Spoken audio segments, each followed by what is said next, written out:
Bonjour à tous, je suis de retour de la Japan Expo et je vous propose dans cette vidéo un petit résumé de ma première Japan Expo en tant qu'exposant. Mais avant tout, générique.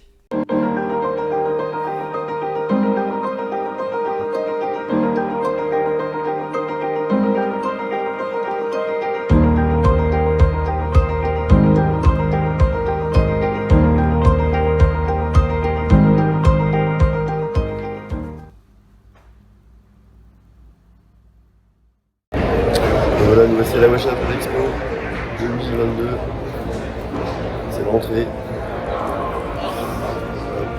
Je vais vous montrer un petit peu où je suis situé.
Après ce petit montage, je vais vous parler de mes impressions en tant qu'exposant pour la première fois à la Japan Expo. Alors, bien que mon stand était assez reculé, pas forcément dans le flux, donc je pense que c'est une erreur de débutant, voilà, je me suis pas forcément bien positionné. J'ai trouvé qu'il y avait assez de monde qui était venu sur mon stand, que les gens avaient l'air intéressés et j'ai fait des relativement bonnes ventes. Donc je suis plutôt satisfait de ce côté-là. J'avais pas en tête que c'était aussi fatigant et ça c'est vrai que je pense qu'il faut le prendre en compte quand on est exposant. 4 jours c'est assez fatigant.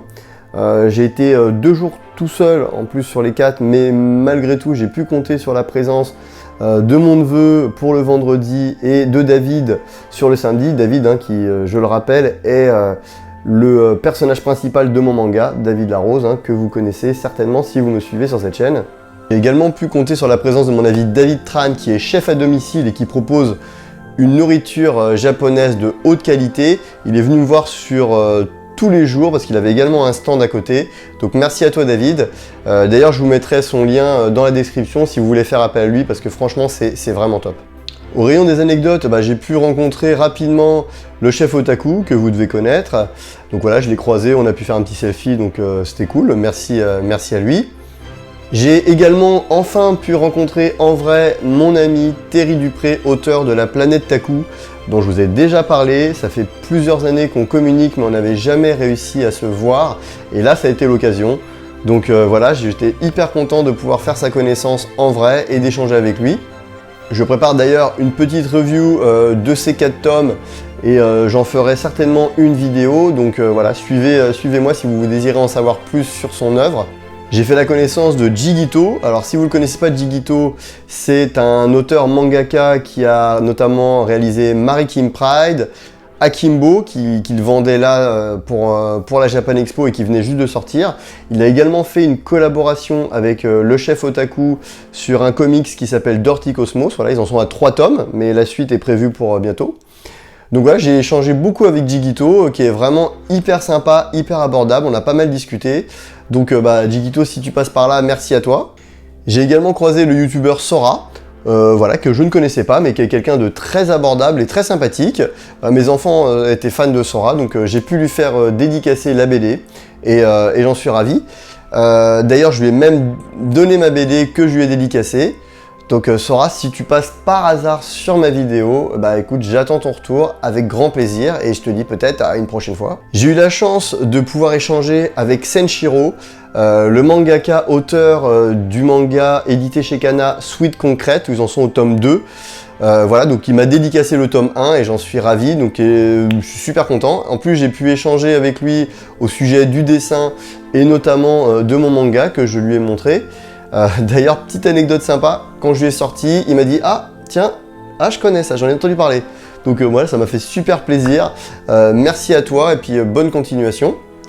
J'ai échangé également avec Renaud Lemaire qu'on ne présente plus, hein, auteur de Dreamland, qui est franchement très abordable, très sympathique. Je lui ai dédicacé mon manga et j'espère qu'il va le lire et j'espère vraiment qu'il va me faire un retour parce que ça serait vraiment un honneur pour moi d'avoir le retour de ce grand mangaka français. Et il m'a fait un superbe cadeau, il m'a fait ce dessin que je trouve magnifique, il m'a fait ça en 30 secondes, sérieusement, franchement, la classe. Merci à toi Renaud et puis j'espère qu'on se recroisera une autre fois sur un salon.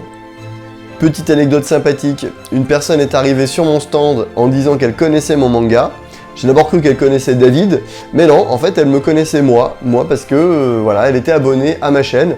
Et ben ça m'a fait super plaisir, c'était la première fois que je rencontrais un abonné. Donc écoute, si tu regardes cette vidéo, voilà, je te fais une petite dédicace, merci beaucoup à toi et j'espère que le manga te plaira. En conclusion, une première Japan Expo pour moi vraiment top, de belles rencontres, de bons moments à refaire. Je vous laisse avec un petit montage, quelques photos, quelques vidéos pour voir un petit peu ce qu'il y avait sur les différents stands.